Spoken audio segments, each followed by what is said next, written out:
Hi, everyone. My name is Dr. Constance Sharp, and I am the Director of Addiction Research and Community Education for Cliffside, Malibu. I'm very happy to be with you today on July 5th, the day after Independence Day. And I hope that this is a day that you find is a new day for independence for you if you have a substance abuse problem, or if you're watching because a family member does, that you help them to get into treatment. Today, what we're going to be talking about is accidental overdose, heroin abuse, prescription painkillers, opioids, and naloxone, what you can do to save a loved one who has overdosed. So let's just talk about what's happening in the United States right now. What are the problems that we are facing? And I think the biggest problem is that overdose is now killing more Americans than car crashes and gun homicides combined. It is expected that in 2017, it's already July, the 5th of July, we are going to lose at least 60,000 people to accidental overdoses in the country this year. That may be a little bit on the conservative side, but that's what we're expecting. Alcohol is also going to kill an additional 88,000 people. And although that's not what we're talking about today, it is a really significant problem that gets sort of pushed by the wayside because alcohol is pretty much widely accepted as a substance of abuse. Drug overdoses, which includes prescription drugs, painkillers, and heroin, continue to rise. They have been rising since the turn of the 21st century. And this actually in the last year has led to a decrease in life expectancy in this country. And that should be chilling for all of us. Americans consume vastly more opioids than any other country in the world, although we are only 5% of the world's population. It's estimated we consume as much as 80% of the world's prescription painkillers. Some states in the United States actually have more opioid prescriptions than people.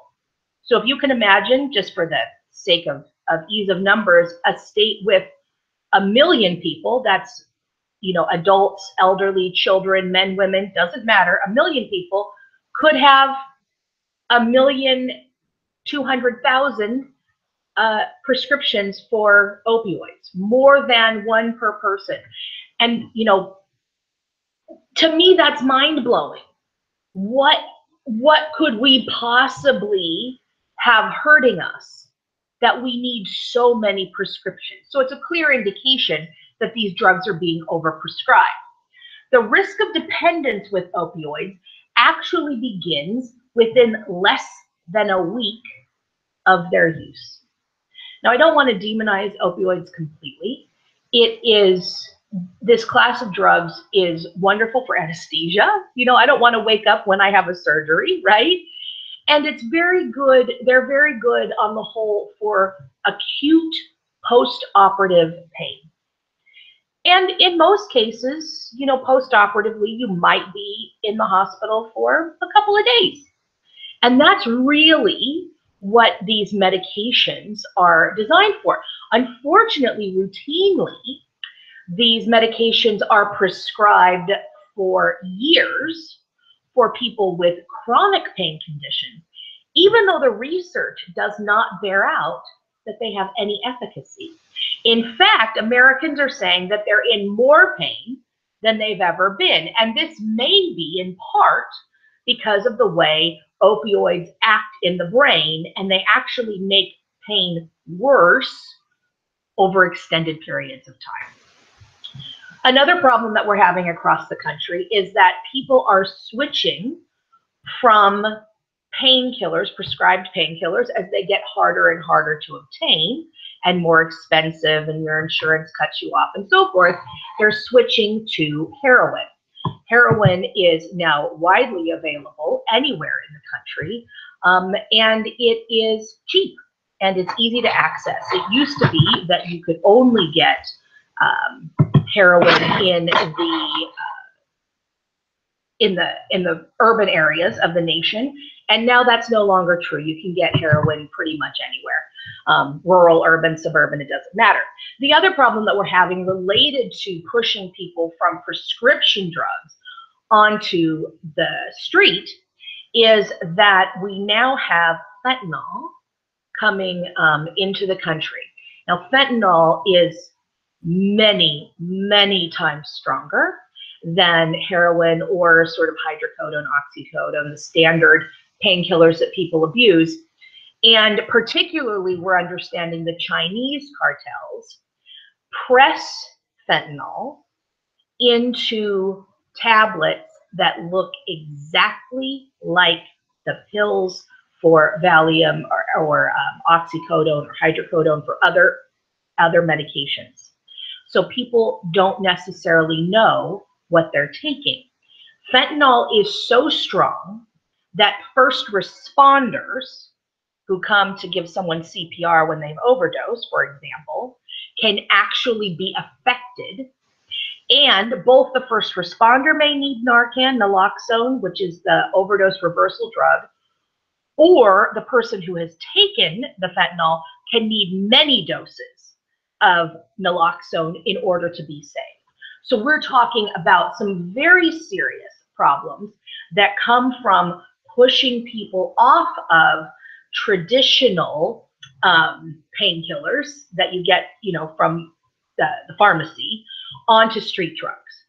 But at the same time, that doesn't mean that because you got it from the pharmacy that it's safe. In fact, overdoses generally involve more than one drug. They're usually multiple drug overdoses.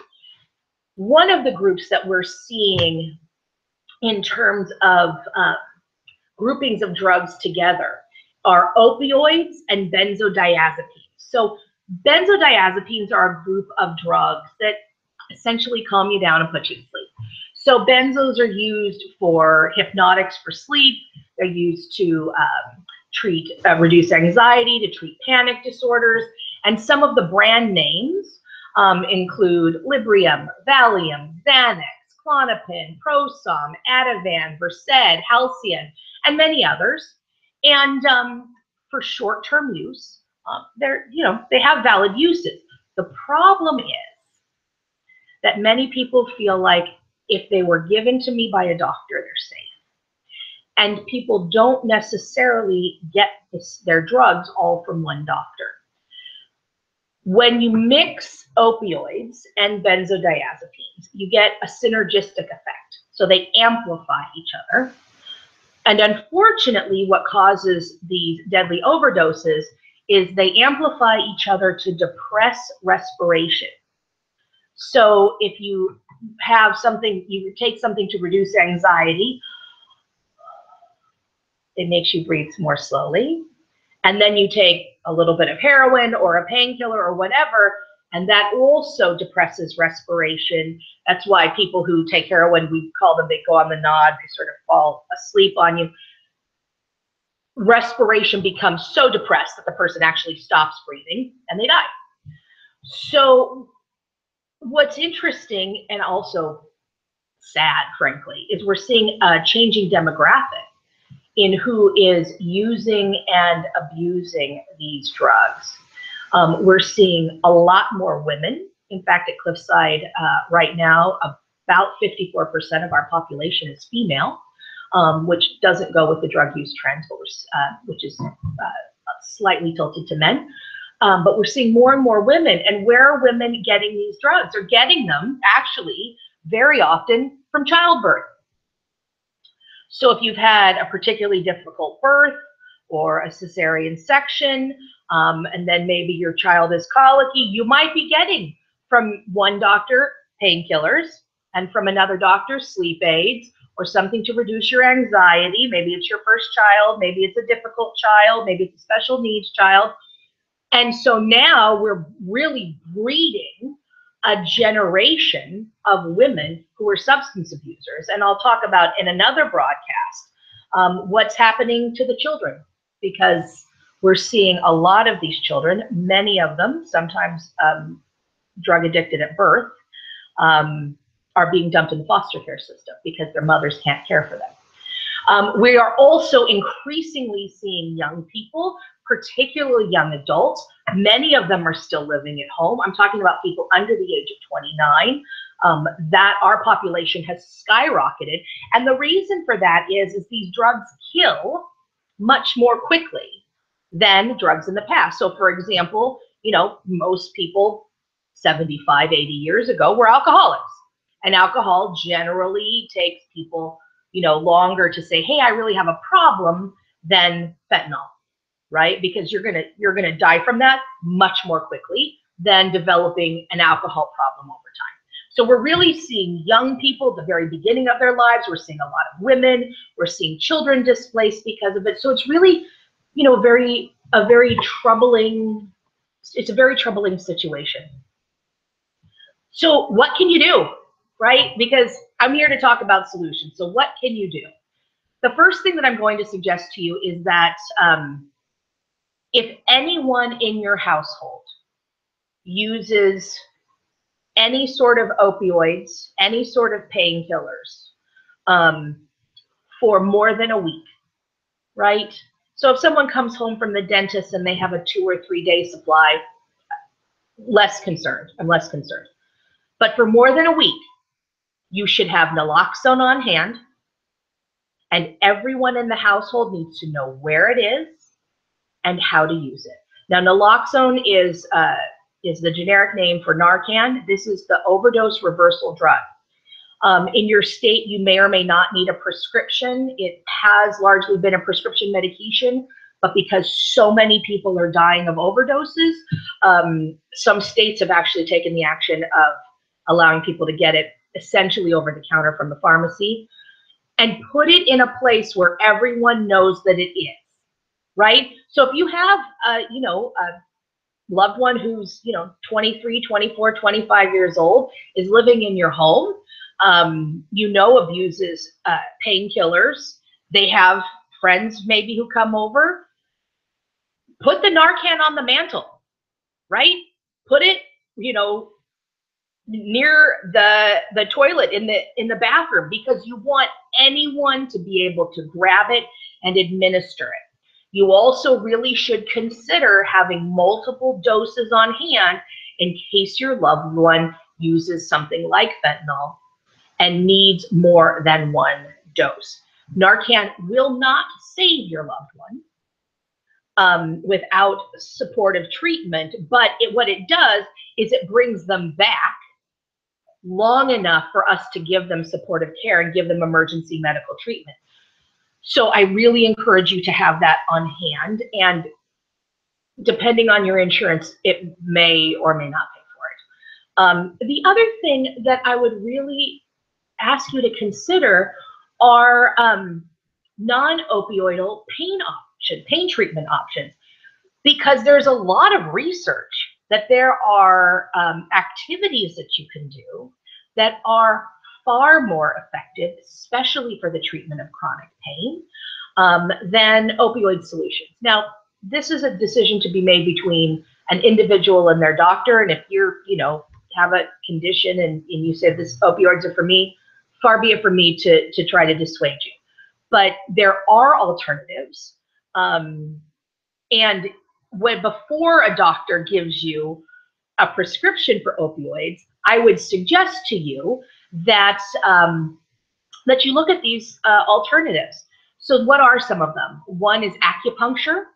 Another is changes in diet, working with a naturopathic doctor.